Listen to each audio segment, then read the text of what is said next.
Itoophiyaatti guyyaa tokkotti koronaa vaayirasiin namoota 11 galaafate. Oolmaa dhadhachaa obbo Baqqalaa Garbaa. Qabeenya manca'ee qulqulleessinee jirra. Mana isaaniitiif shugguxxii 2 arginee jirra.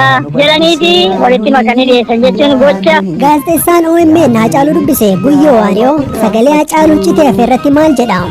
Sodaachisa dhuma warri mootummaa maqaadhaa shaneen irra goota akkasuma fakkaata akka jedhanii shaneen na sodaachisa jedhu keessaa kutanii waan jedhan tokko dhagee ture. Balaan lolaa buraayyuutti dhaqqabe lubbuu 9 galaafatuu fi oduuwwan biroo dhageessu ammayyuu taanaadha.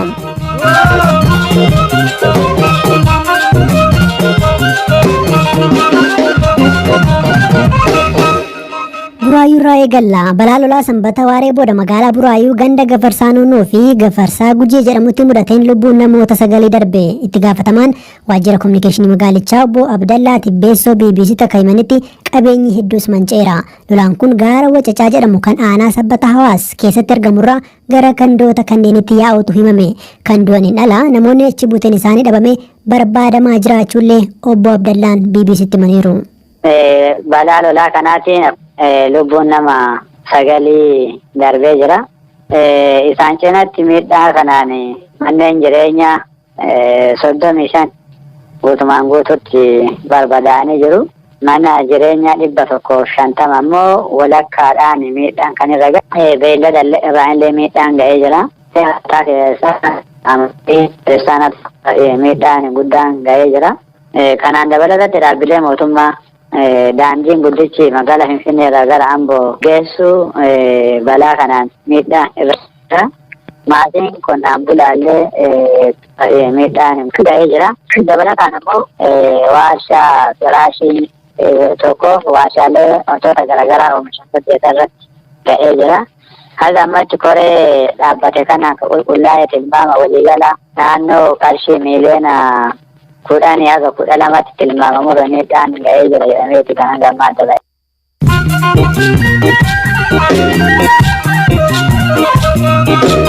Dhaggeeffattoota keenya oduuwwan gaggabaaboo isinitti himaa. Itoophiyaatti sa'aatii 24 darban keessa namoonni 11 koronaa vaayirasiin lubbuu dhabu ministeerri fayyaa beeksise. Namni manaa guyyaa tokkotti yoo du'u kun kan jalqabaati. Namoonni dabalataa 139 har'a kan qabaman yoo ta'u waliigala Itoophiyaatti vaayirasichi namoota 7,900 ol irratti argameera. Sudaan kanneen musliiman taane alkoolii akka dhugan akkasumas amantii islaamaa jijjiiruun yakka miti jechuun seera baaste. Seera duraaniin namni amantii jijjiire dhagaan tumamee akka ajjeefamu taasifama ture. Seerri bu'uura islaamaa qabu kun waggaa 30 booda jijjiirame. Guutummaa addunyaa irratti guyyaa tokko keessatti namoonni koronaa vaayirasiin qabaman inni guddaan galmaa'e. Dilbata kaleessaa qofaatti namoonni haaraa 200,000 fi 30,000 ol qabamuu dhaabbanni fayyaa addunyaa ibseera.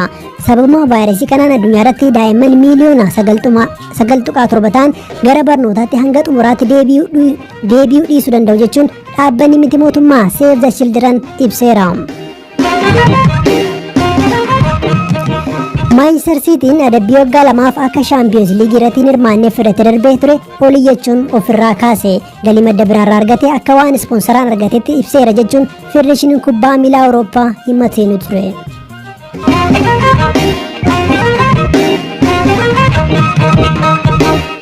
Gara dhimma obbo Baqqalaa Garbaatti ceena. Ajjeechaa Haacaaluu hordofee waldura dhaabbannaa bakka awwaalcha Haacaaluu raawwachisuu walqabatee to'annoo jala kan oolan dura ta'an itti aanaa koongireesii federaalistii Oromoo obbo Baqqalaa Garbaa guyyaa irraa yeroo lammataaf mana murtiitti dhiyaataniiru. Qorattoonni abbaa alangaa sanbata darbe ibsa kennaniin obbo Baqqalaan gaafa reeffi gara Finfinnee akka dhufu taasifame sana uummanni akka mormu bilbilaan ergaa dabarsaniiru jechuun himataniiru. Gama kaaniin obbo Baqqalaa, Jawaar, Hamzaa Booranaa fi Shamsaddiin Xaa Komishinii Poolisii Finfinnee irraa gara Poolisii naannoo Meeksikoo argamutti geeffamuun isaanii ibsameera. Oolmaarraa mana murtii sadarkaa jalqabaa federaalaa dhaddacha lidataa oole irratti obbo Baqqalaa waan dubbatan abukaatoo isaanii obbo Tuulii Baayisaa gaafadheera.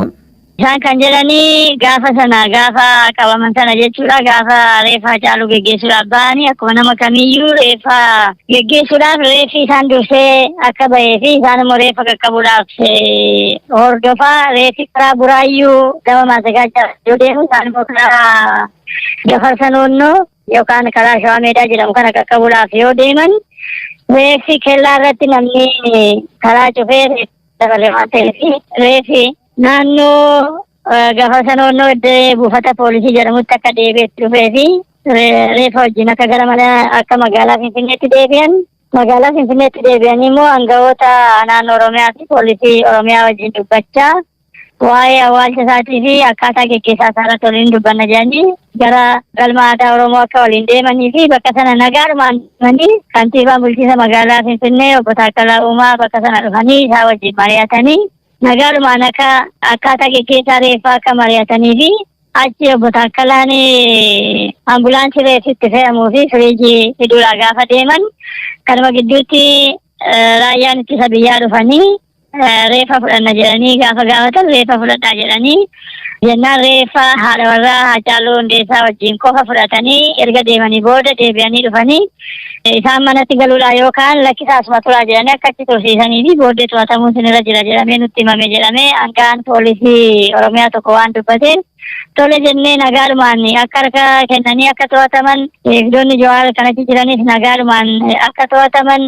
namni tokkittiin akka walitti hin dubbanne akka walitti illee mufanne rasaasni tokko akka hin dhukaafamne nagaadhumaan achi deemne wanti nu raawwanne tokkoyyuu hin jiru yakki nu balleessine tokkos hin jiru yaadaanis gochaanis barreeffamaanis imeeliidhaanis haa ta'u meeseejiidhaan yookaan tekistiidhaan akkasumas bilbilaan gocha kana raawwadhaa gocha kana godhaa jennee wanti nu dubbanne tokkoyyuu hin jiru balleessaa tokkoyyuu hin qabnu ta'ee jedhanii siyaasa keessatti akka nu hin hirmaanneef dhimma kana shiraa kana nurratti kan xaxamedha malee nu balleessaa tokkoyyuu hin qabnu jedhanii mana murtiitiif jecha isaanii kennanii ibsan jechuudha.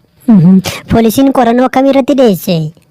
Poolisiin kan jedhu galmee sadan kanarratti iyyuu xalayaadhuma tokko kan inni qabatee dhiyaate. Kana maal jedhee dhiyaate namoota gara 25 ta'anirraati ragaa fuunee jira. Shakkamtoota gara 36 ta'anirraa immoo jecha isaanii fuunee jirra. Badii qabeenya manca'ee qulqulleessinee jirra. Mana isaaniitiif shugguxxii 2 arginee jirra. Jedhaniiti walitti makanii dhiyeessan. Jechuun gocha kan walakkaan kan obbo Jawaar kan fakkaatu jira, walakkaan immoo kan nama biraa kan fakkaatu jira, walakkaan immoo sirumayyuu kan isaa wajjin waliin qabanne qabataniiti kan isaan dhiyaatanii obbo Baqqalaan kana hundamayyuu ani keessa harkaan qabuu jedhaniiti jecha kan kennan jechuudha. Galmee sadinaan jedhanii galmeen kun kan eenyuuti? Tokkoffaan kan obbo Baqqalee Garbaati, lammaffaan kan obbo Arafaat Abubakarii, sadaffaan immoo kan Addisuu Tolasaati. Manni murtii maal jedhe ree? Kana booda abukaatonni yaada akka irratti kenninu taasifamee abukaatonni kan jedhan akka seera yakkaatti namni tokko waan inni godhe mata mataatti abaluun kana godhe abaluun kana balleesse jedhamee dhiyaachuu qaba. Duuchaadhaan dhiyeessanii wanti isaan jedhan kun obbo Baqqalee wajjin kan wal qabatu yeroo nagaan irratti dhiyaateef hin jiru wanti isin jettaniif nagaan isin dhiyeessitan gonkumaa waan kan argisiisu miti. Kanaafuu yeroon beellamaa kennamuun qabu jennee poolisiin guyyaa dabalataa guyyaa 14 gaafatee manni murtii galmee sadan irratti haala wal fakkaatuun galmee qorannee ajaja yookaan jalmurtii kennina jedhanii gaafa 9/11/2012 akka lakkoofsa Itoophiyaa waaree booda isaan 8 irratti beellamanii jiran jechuudha. Gama kaaniin immoo bakki isaan tursiifamaa turanii soostanya yookiin immoo komishinii poolisii Finfinnee ture. Ergasii booda bakka biraatti akka jijjiiramee fi maatiin dhaqanii akka dhaban dubbatanii turanii dhimma kana dhaddacha irratti dubbatanii turanii. Iddoo akka jijjiiramee fi isaanis dubbatanii jiru, abukaatonni dubbannee jira.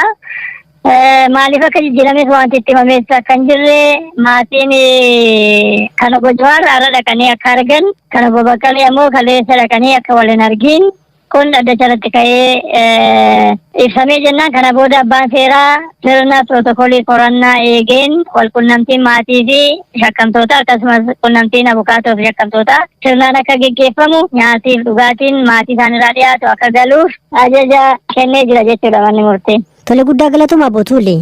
Fayyaa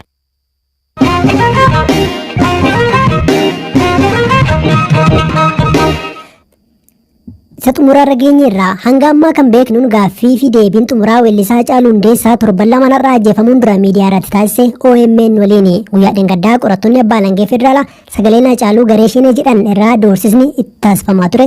Akkasumas jijjiirama kana deeggaruu isaa ibse OMN kutee MBC'ra jechuun himataniiru. Gaafii fi deebiin guutuullee miidiyaa irratti akka gadhiifamu himan. Galgala kanas miidiyaan biyyaalessaa sagalee citee fi akka gadhiisu beeksiseera. Dhimma kana irratti gaazexeessaan Haacaaluu dubbise akkasumas sagantaa sana dhiyeesse Guyyoo Waariyoo waan ta'e akka nutti himu gaafanneerra. Turtii waliin taasisne kunuuti.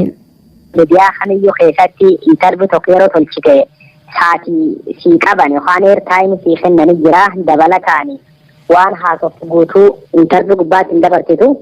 Intarbiiwwan naaf Haacaaluu waliin goone yaa wanni keessa idiit godhamin jira garuu wanni intenshiinaal akka ammaan san dubbatan kana keessa baasanii tokkolleen hin jirtu. Haacaaluun interviyuu akka isa taasiftu barbaadee ture. Yaa isan na gaafate isan riikweest na tolchee. Erga interviyuu tolchitee booda erga isa gaafattee booda gaafiif deebiin sun qilleensa irra akka oolle Haacaaluun si gaafateera yookiin immoo namoonni isatti dhiyaatan si gaafataniiru. Waan hunda eegi interviewun dabartes walaasaa turre yaada gargaraas kennaaf ture illee na gaafachaa ture. Haa taatuuti ammoo wantoota muraasa tokko osoo keessa baafte kaninaan jedhe wanni tokko lama hin jirti. Sun keessa fakkeenyaaf amma halees gideebsu kennanii sodaachisa qaamoleen maqaa warri mootummaa maqaan shaneenna sodaachisa jedhu keessa kutanii waan jedhan tokko dhagee ture. Haacaaluun waan shane jedhanii na biratti waan inni dhuga dubbachuuf hin qaabadhu.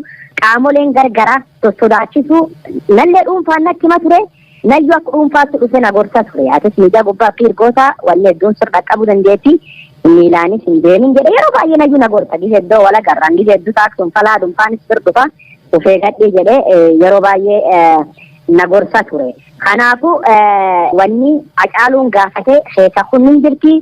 Wanni nu ammoo interviewun sun sa'aatii tokko fa'ii godhamte daqiiqaan ammoo eertaayimiin OMN naa eeyyama. Kan interviewun sun itti dabartu kanaa eeyyaman daqiiqa 35 qofa. Ammaal tolchee interview Haacaaluu waan sabi dhaga'uu barbaaduuf ilaalchi gaazexeessummaatiin waan important ta'e haa uummata Oromoo masta dhaga'uu qabaa jedhee yaade daqiiqaa 50 keessa baasee sun keessa hiitanii waan xixiqqoo tokko keessa hokkutee sirbidhuma irratti nu amma affeerre jirra sunillee na affeerree gargar baane garuu eertaayimii hin qabne sunillee keessa jirraayyuu keessa baasanii turanii. Kanaafuu wanni ta'e akkana ammayyuu. Tarii qondaaltonni abbaa lange akka tumtiyyuu dubbatte bakka shanee jedhu akkasumas immoo bakka jijjiirama kana nan deeggara jedhu dhaabichi OMN kutee keessaa baaseedhaniiru. Tarii wanni jite hafe jette sun qabiyyeewwan akkasii kana qabaa? No, hamma jijjiiramichi deeggar jedhe keessa kutan jedhu akka jijjiiramichi waan tokko jijjiirama keessa waan deeggara akka inni qabu wanni nu dabarsin baay'ee jira. Fakkeenyaaf Oromoo ijjeesuu yookaan dhukaasuu caalaa wanni nam jibbisiisan jiru. Tokkummaa Oromoo irratti strongly dubbaate. Kaan ammoo muummichi ministeera Oromoo miti yookaan adda dureen adda bilisummaa Oromoo maqaa akkanatti baasanii kun fudhatamuu qabu dogongoriin jira dogongor waliin dogongora akkuma jiru ta'e garuu maqaa akkana wanni walti jechuun kun hin barbaachisu kajedhu waan foolaa ta'e hawaan mootummaa dubbata. Baay'ee dabarti. Waa'ee maal ture naan jette dhiifama inni akka citu barbaadu jette sitti hime sun. Wanni inni akka citu barbaadna sun amma namootni akka sodaachisuun maqaan kanaan wal qabate achi follow-up question gaafadhee waan sodaatti qabda jennaani lubbuu qufaatee iyyuu dootu. Namni tokko hin sodaatu jedhe ture ishee sun xiqqoo adoo keessa baafte naan jedhee keessa baafne jedha. Qaamolee mootummaa qaamolee oppositionii waan uummati dhaga'u barbaadu dhiyeessinaa. Namoota finni sun ammoo uummata wal fiduu malee uummataan gargar fageessuu miti.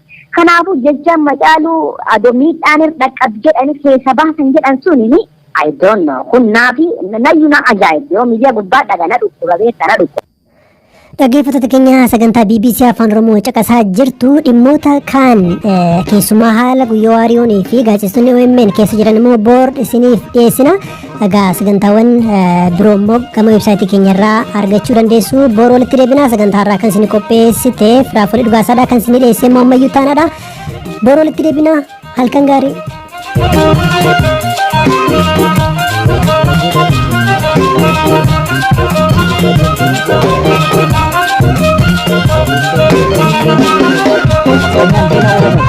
Diina Oromooti har'allee diina Oromooti gara fuuldura